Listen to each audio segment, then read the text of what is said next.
Hello. Today I am tying a pattern that I call the pug.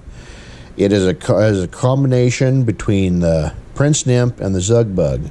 I've already done some of the steps here so as to save on time, but the hook that I'm using is a firehole stick number 839 in size 14. As you can see, I've already tied in the peacock sword tail just like a Zug Bug would have. I have my fine silver wire tied in and the herl. So let's begin.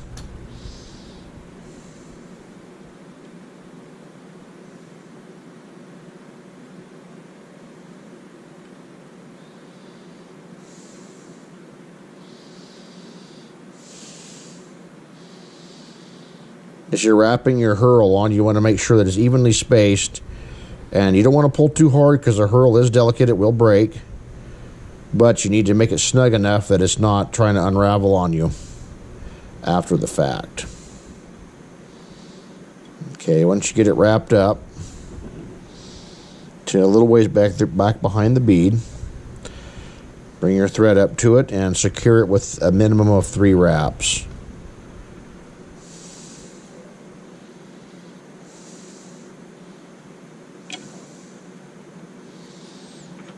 Trim off your excess. Now that that step's done, bring your wire, palmer it evenly up through the peacock herl. This acts as the rib and acts to secure the herl better to the hook, kind of armoring it, if you would.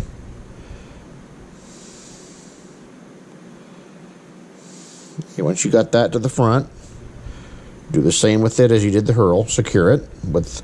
I like to use more wraps than I did on that because I twist this off instead of cutting it off. It doesn't leave a butt end sticking out that's hard to get tied down.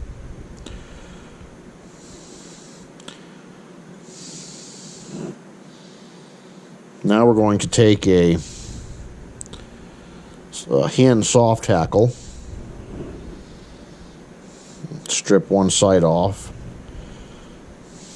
I should have already done this step as well, but long day at work and I'm tired, so that's my excuse. Anyways, trim off the whole ones in complete side and then just trim just a little ways into it so it gives you a place to tie the hackle in. And stand up your hackle.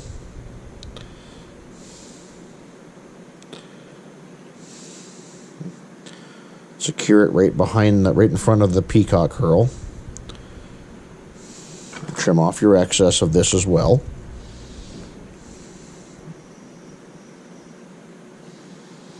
Now gently palmer this right in front of the herl, making sure the fibers are laying down toward the back of the hook. Secure the stem with 3 to 4 wraps and remove the excess. Once I'm done with it, I like to pull the fibers back and bring a few wraps up on them to kind of lay them back down a little better. Now we want to add the biots. On this kit time I'm using amber colored goose biots, as it seems to be what's working the absolute best on this fly where I've been fishing lately. So there we got our biots, and I'm going to lay them in, and I want the points to be just basically back to where the tail begins at on the hook.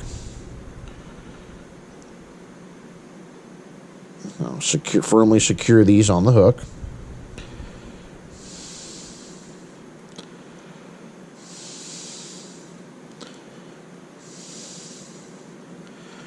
And trim off the butt ends by the bead. It's best to put a few wrap them down fairly secure before you do that step, as they tend to move if they're not locked down well. And so as you trim off the butts, you end up you end up distorting them, and then they aren't in a nice V pattern over the top of the hook. Now to complete this, we will take one more peacock herl and tie it in just in front of the soft tackle also. And now we'll palmer this from this point to the bead to form a collar.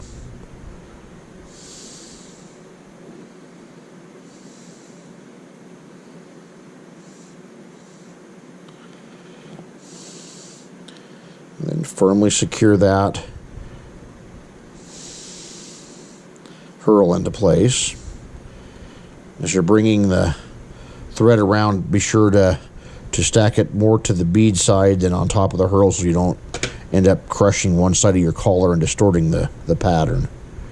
Then I like to put another 3 to 5 wraps to secure it. Now we will complete it with a whip finish. I do 4, maybe 5 wraps with that to ensure that it stays together.